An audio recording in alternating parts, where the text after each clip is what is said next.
नमस्ते साथै जय मसिह। आजको यस कार्यक्रममा तपाईलाई स्वागत छ। म तपाईको आफ्नै साथी र तपाई अहिले सुन्दै हुनुहुन्छ कार्यक्रम नयाँ सन्देश। तपाईको लागि आजको वचन सन्देश रहेको छ, परिवर्तन तपाईबाट सुरु हुनुपर्छ। र आजको वचन खण्ड रहेको छ तीतस 2 अध्यायको 7 देखि 8 पद। सबै कुरामा असल कामको नमुना भई तिमीले आफूलाई देखाऊ र तिम्रो शिक्षामा इमानदारी, गम्भीरता र कसैले निन्दा गर्न नपाउने ठीक बोली होस्, ताकि हाम्रा विरुद्धमा खराबी बोल्ने कुरा केही नभएकोले हाम्रो विरोधी शर्ममा परोस्। हामी सबै यस्ता मानिसहरूप्रति सावधान हुन्छौँ जसले केही गल्ती गरेपछि त्यसलाई लुकाउने कोसिस गर्छन् वा अरूप्रति दोषारोपण गर्न खोज्छन्।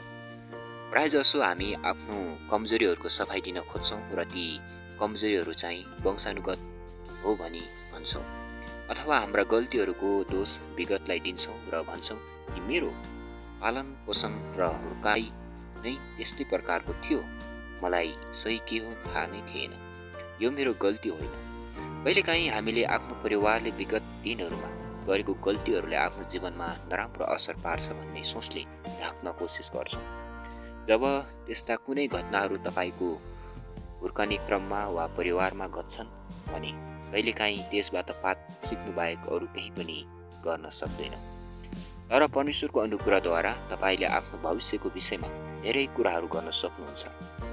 हुनसक्छ तपाईका बाबाआमाले आत्मिक अन्धोपनको कारण धेरै ठेस खाए होला, तर तपाई परमेश्वरको वचनको ज्योतिमा हिँड्न सक्नुहुन्छ र आफ्नो परिवारलाई साथमा लिएर अघि बढ्न सक्नुहुन्छ। गिदोन एक पुरानो करारका नायक जो मूर्ति पूजा गर्ने परिवारमा जन्मेर हुर्किए।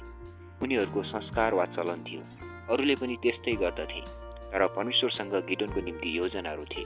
त्यसैले परमेश्वरको स्वर्गदूतले उनलाई एक दिन भेटेर भने, तेरा बाबुको बाल देवताको बेटी भत्काइदे र परमप्रभु तेरा परमेश्वरको निम्ति ठिक ढाँचाको एउटा बेटी बना।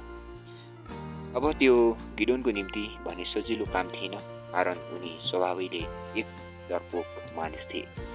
र जब उनले परमेश्वरको आज्ञा पालनको निम्ति कदम चाले, त्यो शहरका मानिसहरूले उनलाई मार्न खोजे, तर गिदोनले परमेश्वरको आज्ञा पालन गरेको हुनाले अन्तमा उनले आफ्ना सम्पूर्ण परिवारलाई परिवर्तन गरे। त्यसैले तपाईको परिवारको परिवर्तन तपाईबाटै सुरु हुन्छ। वास्तवमा भन्ने हो भने तपाईबाट होइन भने अरू कोबाट सुरु हुन्छ। त्यसैले आफ्नो जीवन, आफ्नो परिवार र आफ्नो समाजको परिवर्तन हामीबाटै हुनुपर्छ। आमेन। आजको हाम्रो कार्यक्रम कस्तो लाग्यो? प्रतिक्रिया दिन नभुल्नुहोला। यदि तपाईँ यस वचनबारे अझै बुझ्न चाहनुहुन्छ या बाइबलीय सन्देश पाउन चाहनुहुन्छ भने तपाईले हाम्रो च्यानललाई सब्स्क्राइब गर्नुहोस्। धन्यवाद। जय मसीह।